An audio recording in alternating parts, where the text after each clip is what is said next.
நமஸ்காரம். சிமாட்டோஸ்ல இருந்து அஸ்வினி. இன்னைக்கு நம்ம பாண்டிச்சேரிக்கு வந்திருந்தோம். ஸோ வர வழியில இரும்பை காளேஸ்வரர் கோவில் பற்றி கேள்விப்பட்ட உடனே அப்படியே ஒரு டக்குன்னு ஒரு டைவர்ஷன். ஸோ இந்த கோவில் இது வரைக்கும் நான் வந்ததில்லை ஆக்சுவலி. ஏன்னா நிறைய முறை பாண்டிக்கு வந்திருந்தாலும் இந்த கோவில் நம்ம வந்ததில்லை.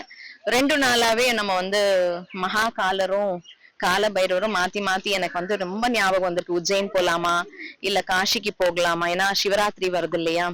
சோ எங்க போலாம், எங்க உத்தரவு கிடைக்கும் அப்படின்னு ரொம்ப குழப்பத்திலே இருந்தேன். எங்கேயாவது கூப்பிட மாட்டாரா அப்படின்னு.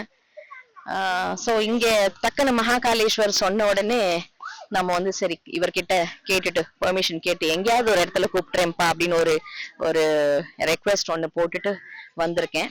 ஸோ எங்கேயாவது கண்டிப்பா அவரோட அழைப்பு இருக்கும். ஸோ இந்த சிவராத்திரி அவர் அருளால் அவன் தாழ் பணிந்து ஸோ எங்க கூப்பிடுறாரோ அங்க அழைப்பு இருக்கும், அங்க போக போறோம். பட் இந்த கோவில்ல நிஜமா சொல்றேன், ரொம்ப அற்புதமான ஒரு எக்ஸ்பீரியன்ஸ். ரொம்ப அழகா இருந்தது. ஒரு சித்தர் ஒருத்தர் இருக்காரு உள்ள. அவரோட பார்வை பட்டுதான் சிவலிங்கமே 2ஆ பிளந்தது அப்படின்றாங்க. பட் சித்தருக்கு நான் ஜஸ்ட் செவர்ல அவரோட ஸ்டாச்சு ஜஸ்ட் ஒரு ஆர்ட் மாதிரி தான் பார்த்தோம் தவிர தனியா கோவில் எங்கன்னு எனக்கு தெரியல. ஏன்னா அர்ச்சகர்லாம் ரொம்ப பிஸியா இருக்காங்க, கேட்க முடியல.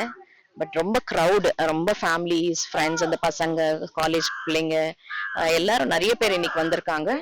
பட் இவ்வளவு நேரம் ரொம்ப பீஸ்ஃபுல்லா இருந்தது, அமைதியா இருந்தது. இப்போ நாங்க ஜஸ்ட் கிளம்புற டைம். So beautiful place. யாராவது பாண்டிச்சேரி வந்தீங்கன்னா இந்த பிளேஸும் இந்த கோவிலும் மிஸ் பண்ணாம பார்த்துட்டு போங்க. So stay with Simatos, connecting divine souls.